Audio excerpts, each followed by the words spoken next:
মানে student visa আসার জন্য ২ টা ওয়ে আছে। তো একটা ওয়ে হচ্ছে জাপানিজ যে ভাষা শিক্ষা ল্যাঙ্গুয়েজ প্রোগ্রাম ওইটাতে। আর দ্বিতীয়টা হচ্ছে আপনি মাস্টার্স বা ব্যাচেলরস এর জন্য আসা। তো আমি ১ম এ আলোচনা করব হচ্ছে ল্যাঙ্গুয়েজ প্রোগ্রাম নিয়া।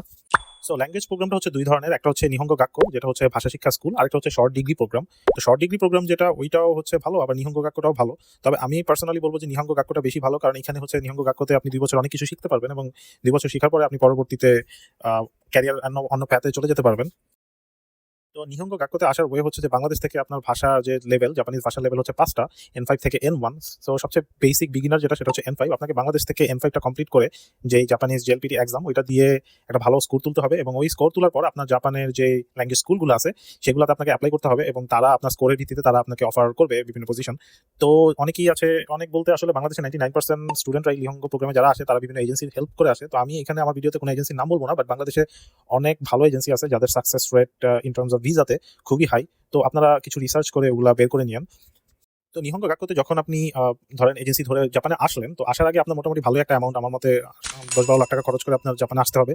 তো আসার পরই আপনার হচ্ছে চাকরি বাকরি আপনি হয়তো নিলেন, পার্ট টাইম জব জাপানে ২৮ ঘন্টা করা যায়। তো ২৮ ঘন্টা যদি আপনি করেন তাহলে জাপানের যে ল্যাঙ্গুয়েজ প্রোগ্রামগুলোর যে টিউশন ফি এগুলো আসলে মানে ম্যানেজ করা একটু ডিফিকাল্ট হয়ে যায়। তো সেই ক্ষেত্রে আপনার কি করতে হবে, অনেকেই কি ম্যাক্সিমাম স্টুডেন্টই ২৮ ঘন্টার পাশাপাশি এক্সট্রা জব করে, যেটা হচ্ছে জাপান সরকার মোটামুটি জানে, বাট তারা স্টুডেন্টের জন্য আসলে এটা নিয়ে অত মাথা ঘামায় না, মানে ওইরকম ভাবে এটা মনিটর করে না। তো অনেকেই কি করে ২৮ ঘন্টার বাইরে তারা হ্যান্ড ক্যাশে জব করে। তো এই হ্যান্ড ক্যাশটা হচ্ছে যে হাতে হাতে টাকা দিয়ে দেয়। তো আপনি যদি উইকলি হচ্ছে ৪০ ঘন্টা জব করেন তাহলে আপনার মোটামুটি টিউশন ফি ম্যানেজ করেও আপনি বাসা বাড়িতে কিছু টাকা পাঠাতে পারবেন।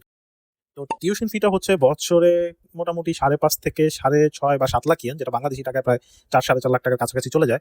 তো আপনি বছরে একবার হচ্ছে এই টিউশন ফিটা দিতে হয়। তো ল্যাঙ্গুয়েজ প্রোগ্রাম হচ্ছে ২ বছরে। তার মানে আপনার যদি নিহঙ্গ গাক্কো ল্যাঙ্গুয়েজ প্রোগ্রামে আপনি ভর্তি হন তাহলে ২ বছরে আপনার প্রায় ১৩ লাখ টাকার মতো আপনার জাপানিজ ইয়েনে পরিশোধ করতে হবে। তো মোটামুটি ৪০ ঘন্টা যদি আপনি উইকলি জব করেন সেক্ষেত্রে এটা ম্যানেজ করা সম্ভব।